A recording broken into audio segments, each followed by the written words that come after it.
ধর্ণা মঞ্চে বোমা। আরজিকর মেডিকেল কলেজ হাসপাতালে একটি ব্যাগ ঘিরে ছড়ালো আতঙ্ক। ব্যাগটি কার তা নিয়ে প্রথমে খোঁজ খবর শুরু হয়। সদুত্তর না মেলায় সন্দেহ দানা বাঁধে। আন্দোলনকারী জুনিয়র চিকিৎসকরা এই বিষয়ে সতর্ক হয়ে ওঠেন।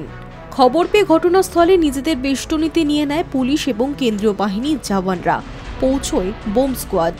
জরুরি বিভাগের বাইরে রোগীদের আত্মীয় স্বজন দিশেহারা হয়ে পড়েন। বাড়ে উদ্বেগ। আতঙ্কিত লোকজন এদিক ওদিক ছোটাছুটি শুরুও করে দেন। পরে সকলকেই ওই জায়গা থেকে নিরাপদ স্থানে সরিয়ে নিয়ে যায় পুলিশ এবং সিআরপিএফ।